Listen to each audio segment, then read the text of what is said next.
And I think as a nation, it's very, very important to have a cybersecurity policy dedicated to 5G, you know, because 5G has enormous security issues, trust.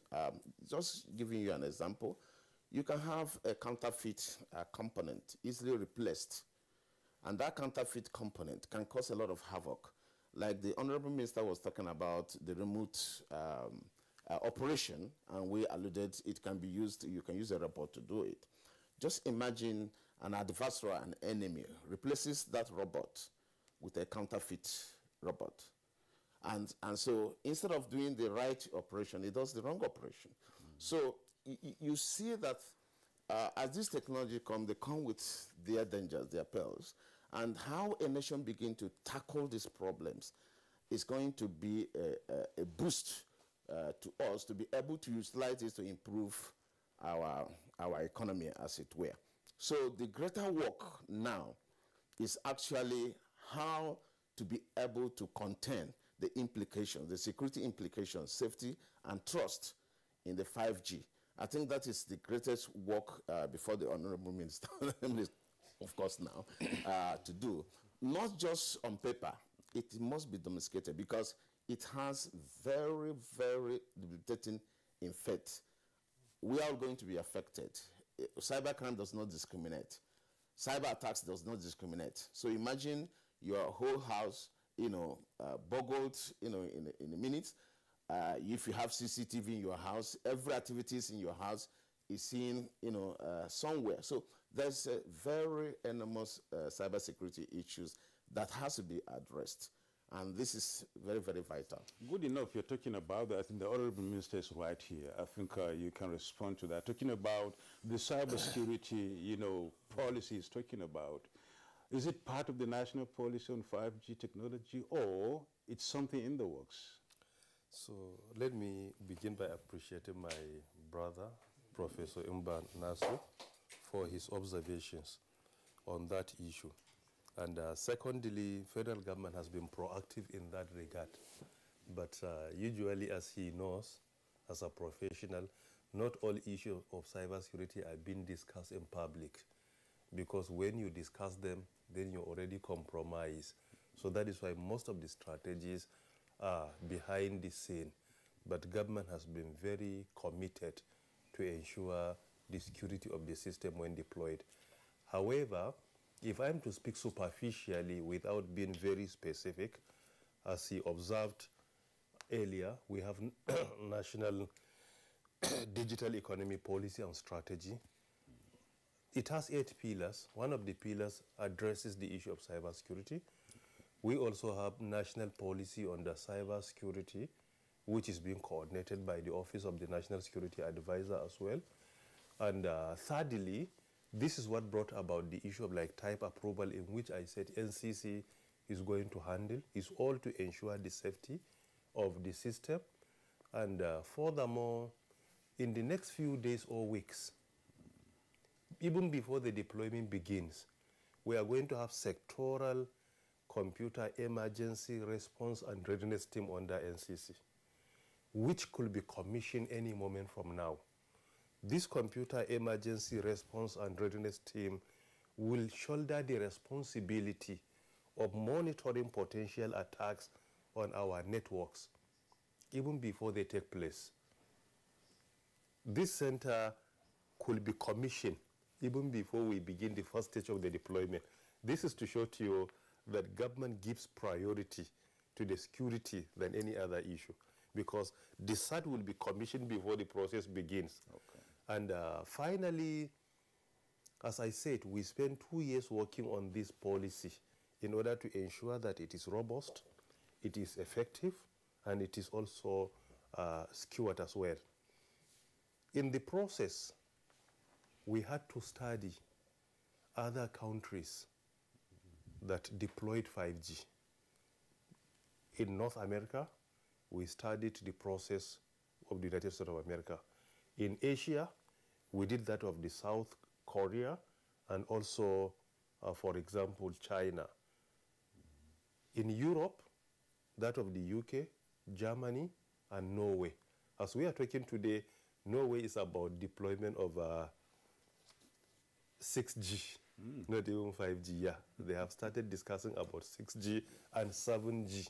Wow. Yes, yes, yes. So we have done that. In Africa, South Africa and Lesotho deployed. And we had to study all this. Why? Because it is better for you to relatively stay behind and allow other nations to begin. With this, you will be able to avoid their mistakes. It's very important. Now, we are at the stage that we feel what was supposed to be done has already been done. It is because of this. This is only what I can respond to the question raised. Most of the issues are very specific on cybersecurity, and I will not comment on a larger scale in order not to compromise what we have been doing. That's fine. It's understandable. Yes. Just continue with the work in the background, and let's see the effect going forward. Now, back again to Otumba Gbenga Adebayo in Lagos via Zoom. Otumba Gbenga Adebayo, tell us, I mean, some persons have raised concerns to ask whether we aren't running faster than our legs can probably carry us. We used to hear reports about the low broadband penetration in the country. We hear about the limited fiber optic coverage, excuse me, around the country. And now it's 5G technology that we are seeking to deploy. Are we ready for this? Yes, we are. And I'd also like to speak very briefly to the issue of security of our national network. Again, we thank the Honorable Minister for a number of policies that are in place. I make bold to confirm that our national network is very safe and secure. We are guided by a number of those policies. And the most secure infrastructure that we have in the country today, I can say telecommunications network. So we have no fears and no concerns about cyber attacks and the rest of it. And on a light note, I don't know whether you are aware that just very recently, the minister has been named, awarded a professor of cyber security by one of the tier 1 universities in Nigeria. So we actually have the right man there. So we are fully prepared and we are very safe. In terms of readiness for 5G, yes, we are. We are migrating from earlier generation now to the 5th generation. And we cannot say because of running faster than our legs, we will not be in line with the world. The world today is talking about 5G. Some nations are already on the 6th generation. We wouldn't say because of the challenges that we have on the lower layers of technology, we will not embrace the technology, because if we don't do it now, we'll have to play catch-up later, which normally will be a lot more expensive. And what we will find is the number of features and services that are obtainable on 5G, if we don't join the train now, we will not have the benefit of enjoying those features and services. A time will come when lower technologies will have less emphasis and less attraction to the manufacturers. So a time will come when even equipment of earlier generation will become a lot more expensive to purchase than the current generation. So there are lots of things that has to take place for us to be in line with the world. And part of it is that we must join the train as 5G moves on. Now, in terms of digital economy, which is a policy of government that's been pursued aggressively in recent years, one of the things that will drive digital economy is actually 5G. And again, we will not say because of the challenges that we have on the current technologies, we will not join the 5G. So there are many reasons, many more beneficial reasons to join 5G, to deploy it now, than to be concerned about the challenges that we currently have. And you see, telecom deployment and services is work in progress. Other than the fact that technology is changing from time to time, we need to continue to upgrade and to fine-tune networks. Also, the environmental challenges will continue to be there. The government will continue to build new roads. When those roads are built, to impact on telecom services. The other public utilities will continue to deploy the infrastructure, power, water, the rest of them. When those infrastructures are being deployed, to impact on telecommunication services. And we once again want to appreciate government, because now it's been proclaimed that telecommunications is a critical national security and economic infrastructure. So other than the problem we've had in the past in terms of vandalization, willful damage and all that, that has now reduced significantly. And we thank the Honorable Minister again for driving that. So we are in a good place actually. Step by step, we are adding more layers to it, and things are getting better. And I think that as we're talking about 5G, I hope that in another 1 year, when we'll be sitting on forums like they will be talking about preparedness for 6G. You recall also the recent debate about election result, election transfer, and the rest of them. Again, all of these are issues of technology. And once these issues are fully resolved and technology is in place across the country, the right protocols in place across the country, those things will be challenges for the past. So yes, we are good to go. Yes, we are ready. We are not running faster than our legs can carry. It is where we should be, and that's where we are. Well, thank you so much, Benga Adebayo.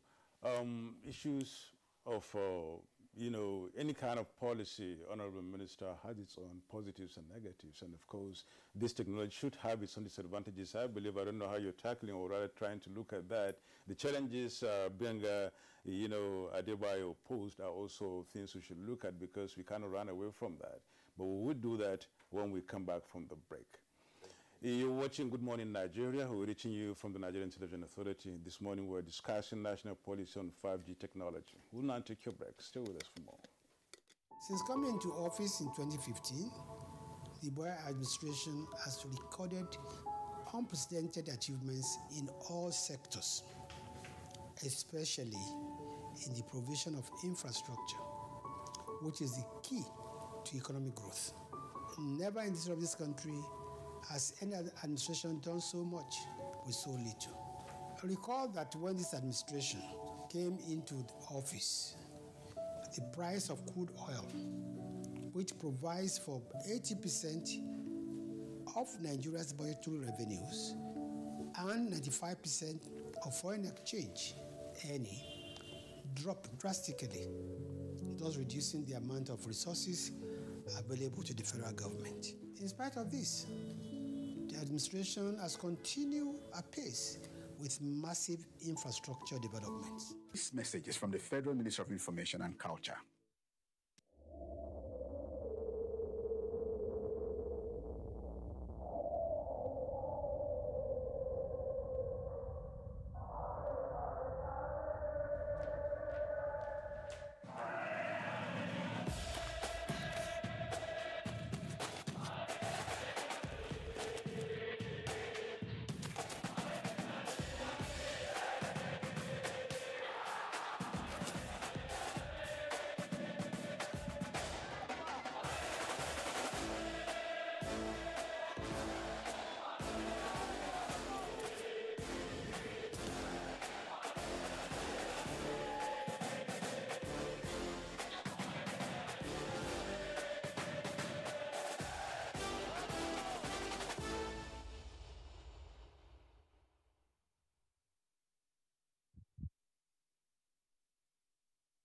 Dear compatriots, our country can be as great as we want. Let us all commit ourselves to its greatness. We must be willing to set aside our differences, unite and stay as one. In our expansive landmass, human and material resources, and plurality lies our strength. Let our challenges lead us to rediscover our common ground, and together, let's find solutions. This will take some time, so it requires patience, tolerance, and forgiveness from every one of us. Let all hands come on deck to protect and transform our country. Let us unite and see each other not as adversaries, but as brothers and sisters. Together, we can build a better Nigeria for ourselves and for the next generations. This message is brought to you by the National Orientation Agency, NOA, with support from Nigerian Television Authority, NTA.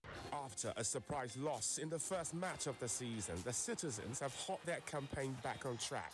Will they continue in their winning form or can they be stopped? Find out this Saturday as Manchester City welcome Southampton to the Etihad Stadium on the Premier League Live, showing on the network service of the NTA from 2:30 p.m. The Premier League Live is brought to you by Baba Ijebu and powered by Integral.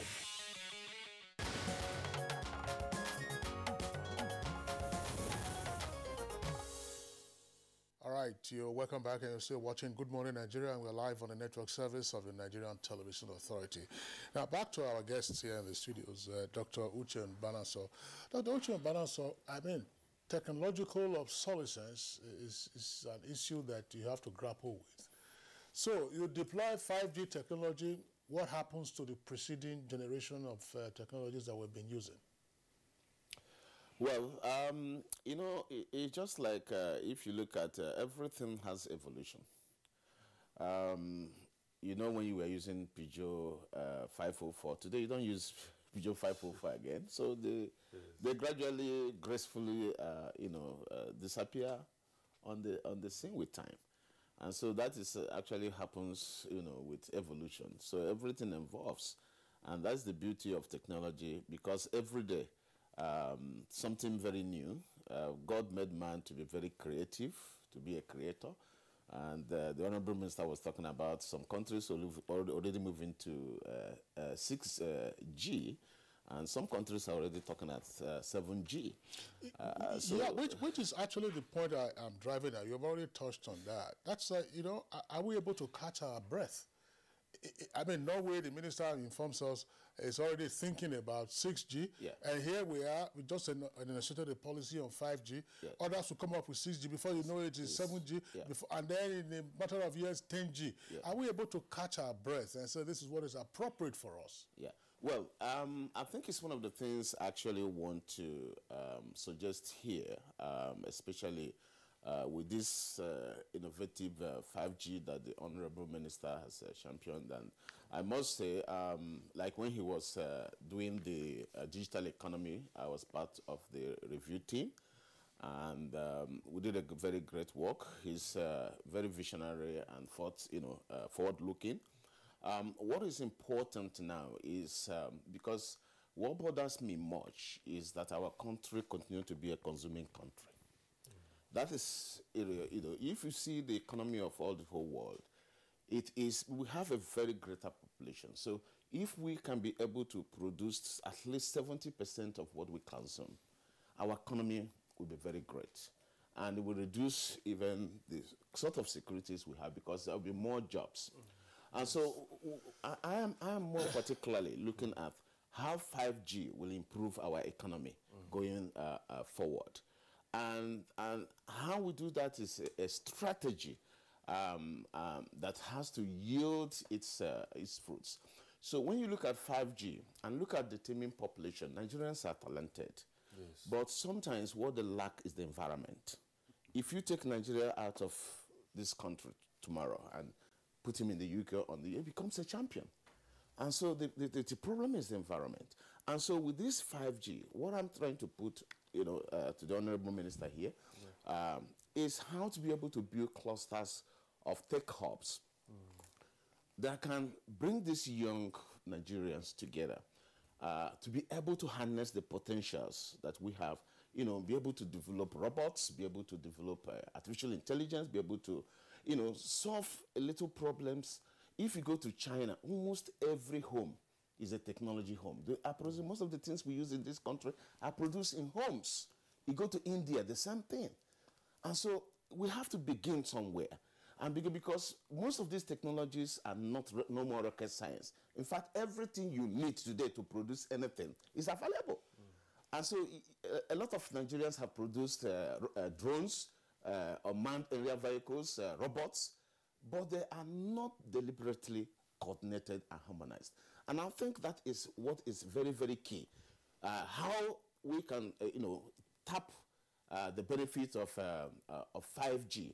And I think, like I said from the beginning, that the Honorable Minister has done his work. So it's the industry now. How to really get the industry to be able to fund research and development. The industry is not participating in research and development. Some of the key stakeholders, you know, like in the telecom industry, with all due respect, can be able to sponsor big, what do you call, this popular social program, Big Brother Nigeria. They put a lot of funds to sponsor that. We know that that enhances their visibility. But coming to research and development, to be able to help, you know, our economy to bump, because when you are producing these little things, toothbrushes tomorrow are going to be connected devices, and we'll continue to import them from China. These are little things that can be done from homes, you know, by putting this environment. When you say connected devices, yes, explain this to our viewers. Because earlier you were talking about the security implication. You say your fridges can be connected now, toothbrush. Is it that somebody will be remotely controlling the toothbrush? No, already. Or that somebody will now be stocking your fridge. I'm sure some Nigerians will like that. You say, just open the fridge, let us. Yes, already we have connected toothbrushes, and they are linked to your dentist. And for a greater monitoring of your yes, that's it's already existing. This is it's not I mean it's not a but it's already existing. So you have almost everything today, and that is the importance of the 5G. 5G gives us that room to connect almost everything that can be connected, and because the technology today is available, the connectivity is in nano technology, so they can implant, even you can be interconnected. You as a human just implanting. Not me. Oh, yes, it's already happening.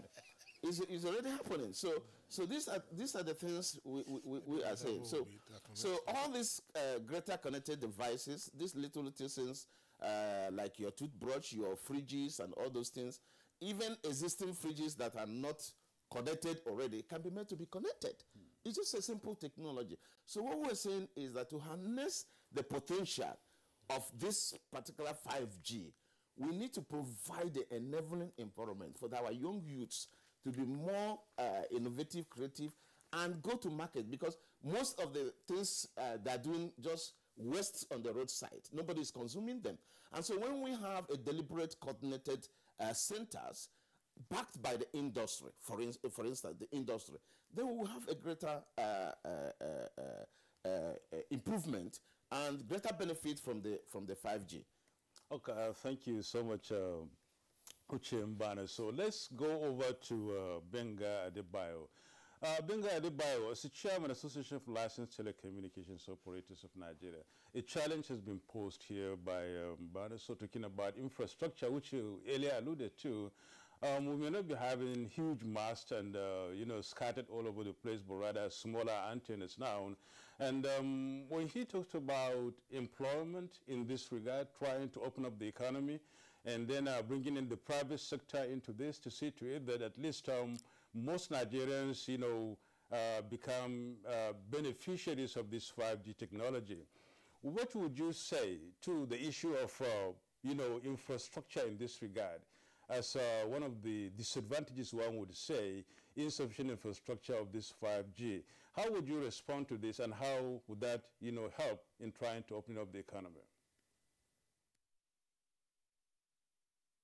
The infrastructure we currently have will support 5G. We are building a lot of backbones across the country.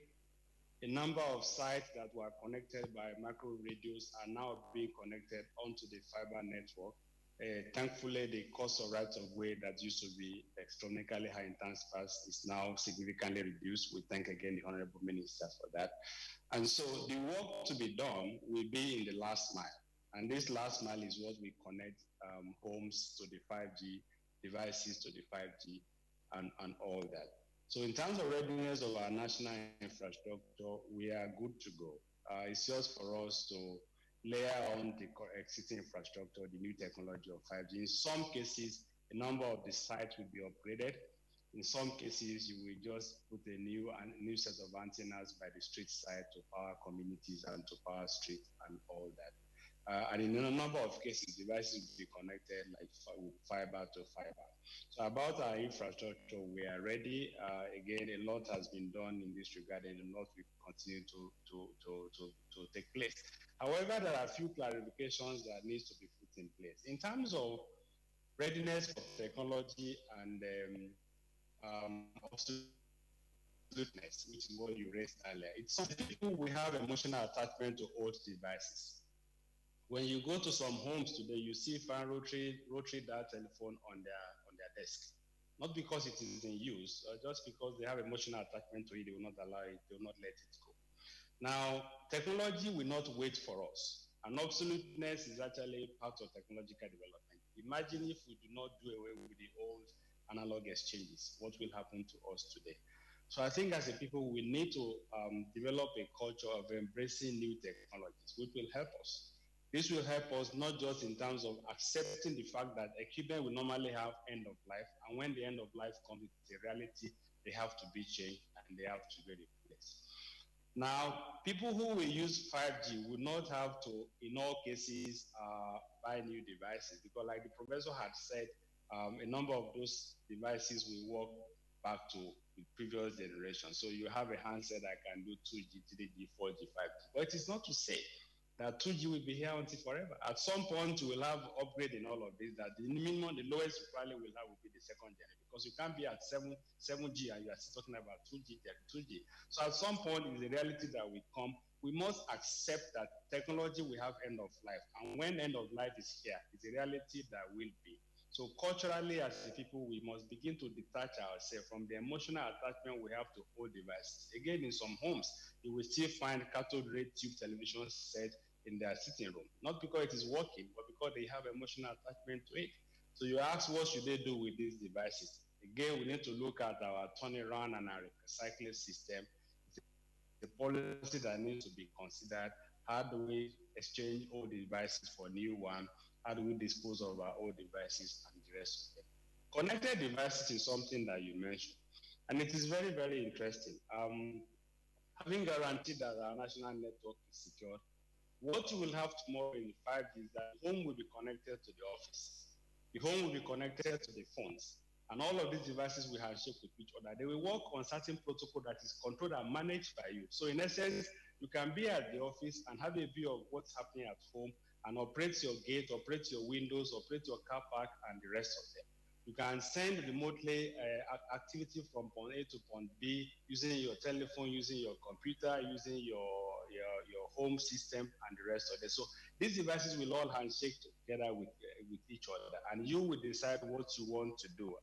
Again, if you say demo of the 5G, there's something called Alexa, which is a device that takes instructions. So you can send the money, Alexa, good morning, what is the temperature today? What Alexa will do is to interface with the meteorological device and tell you what the weather will be like today. You can say to Alexa, what is the traffic to Abuja from Lagos today? Alexa will interface with the aviation authorities, aviation device, and check the schedule of flights, what time it is going and what time it is leaving. You can say to Alexa, would there be a delayed flight from Lagos to Port Harcourt today? Alexa will look at the process of look at the public information of the aviation authority and say to you that flight ABC will be delayed and all that. All of these are things that we work on 5G. And you see, it's a new world actually, and it's a new world that we need to wake up to embrace.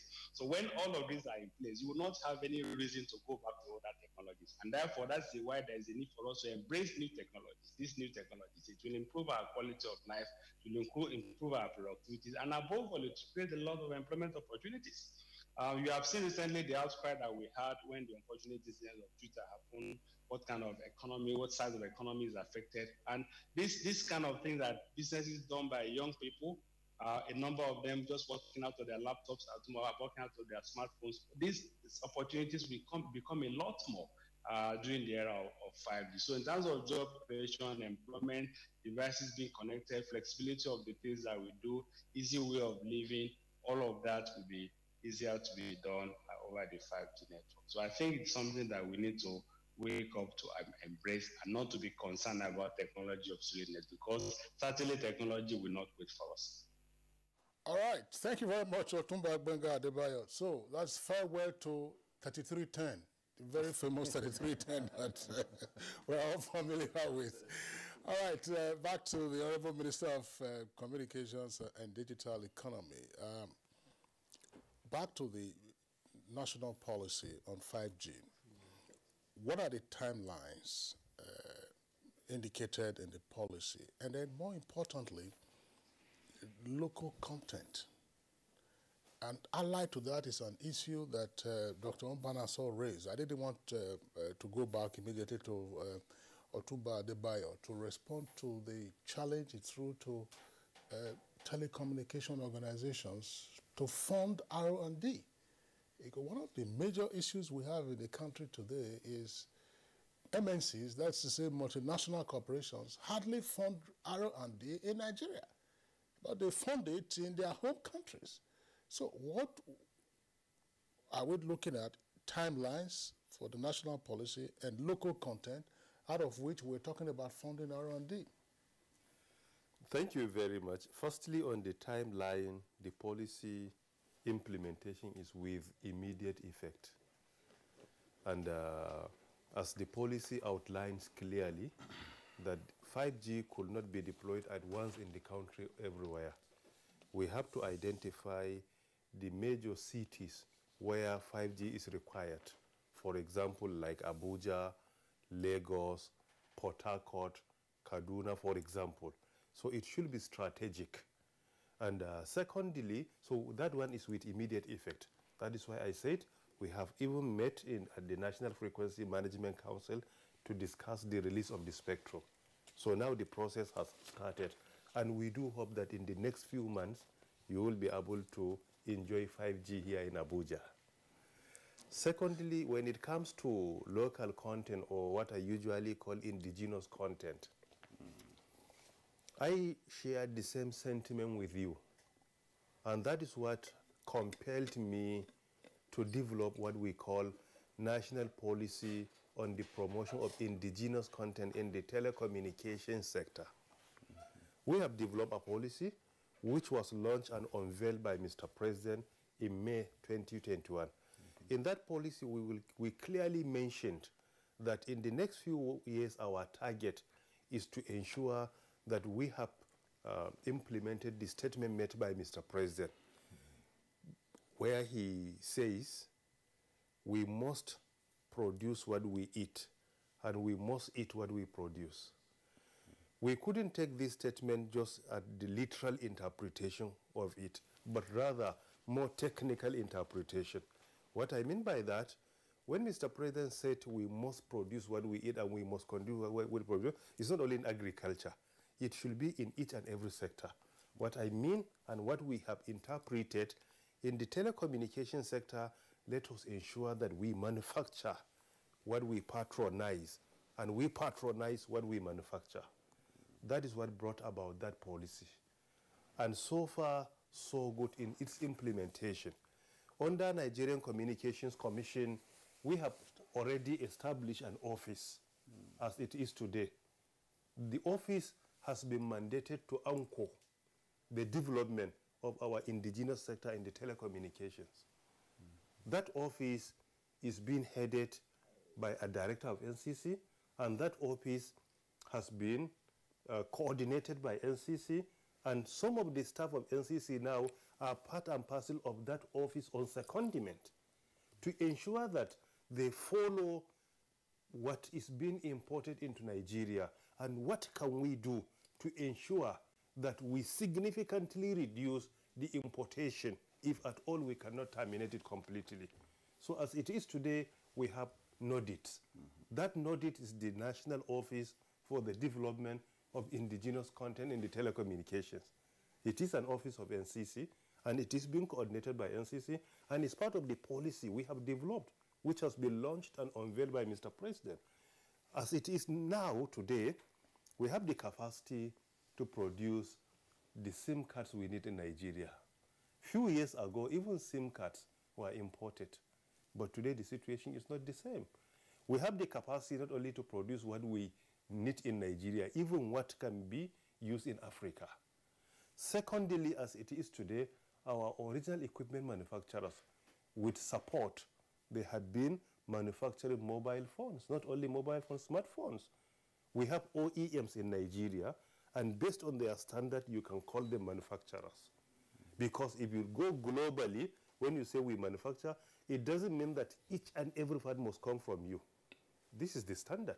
As long as you are OEMs, even in the US, if you go, you will discover that some of the parts are being produced in another country. So we have OEMs that with all sense of responsibility, we can call them manufacturers. This is the progress we have started making. We have done that in information technology. While I was in NIDA, we did that. I discovered then even computers. Annually, what we usually consume from our local production is 18,000, 20,000, 22,000 annually.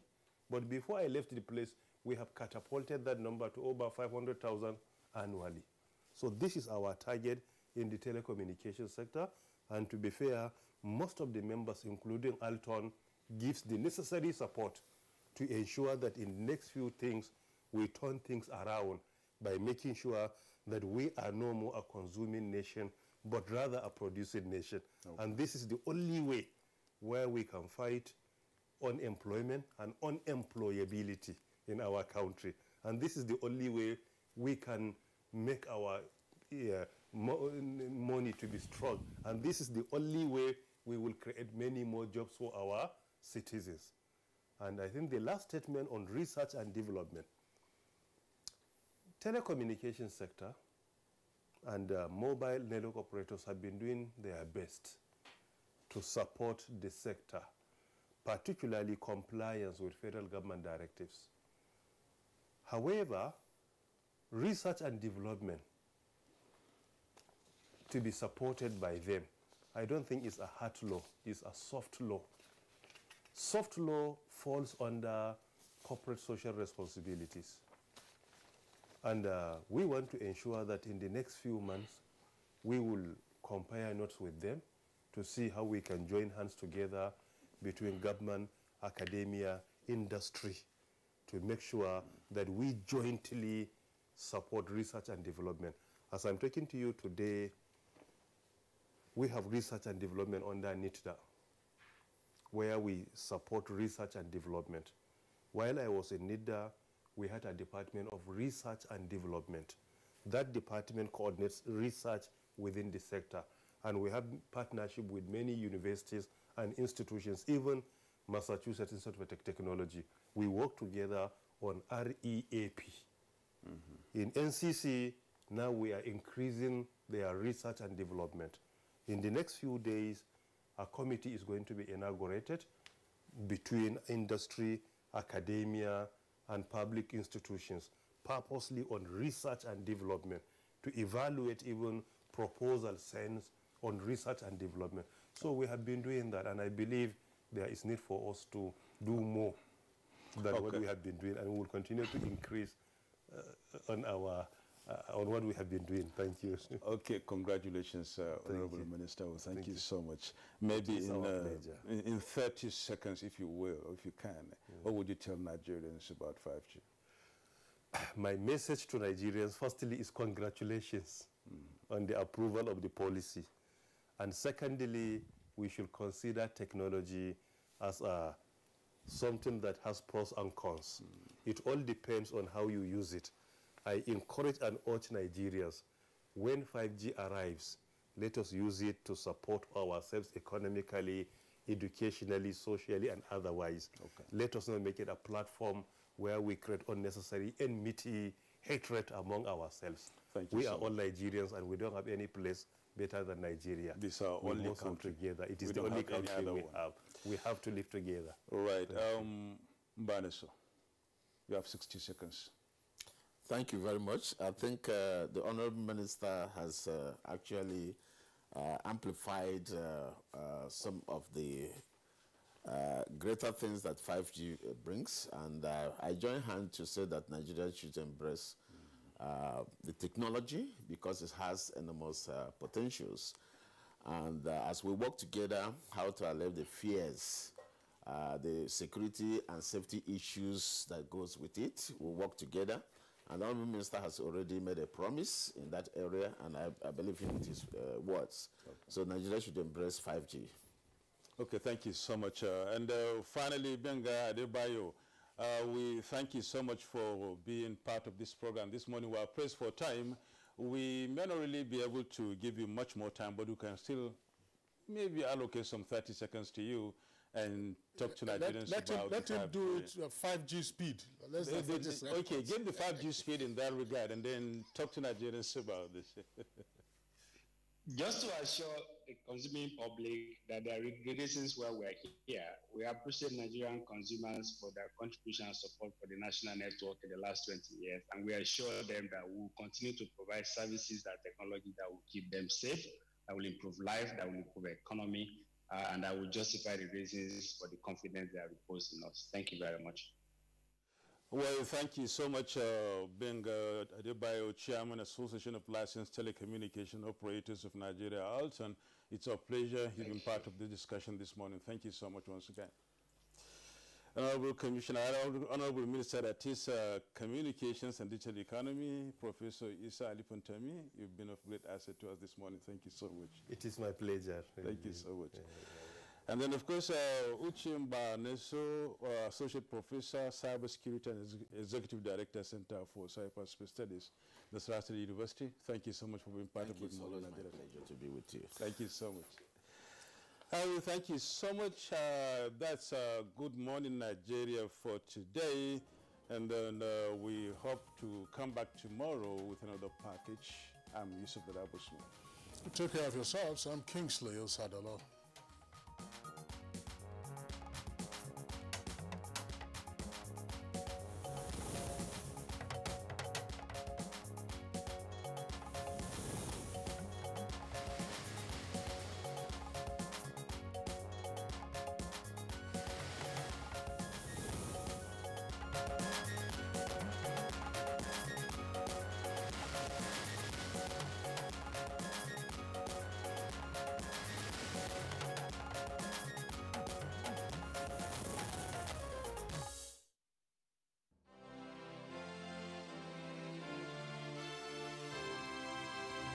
We want to talk about rights, there are obligations. I'm not saying that this government is a saint, it's very far from it. But there are things that we can do to make it better, and that's the challenge I'm throwing to you. You don't want to build this nation? I don't know where else you want to go. If I had a choice, I'll come back. When I stand outside and I hear what you have to say about this country that I know that I can die for as one, then I'm really sad because you're young. You have education. You have tools. You have a huge future ahead of you. And you're condemning yourself before you started on that journey.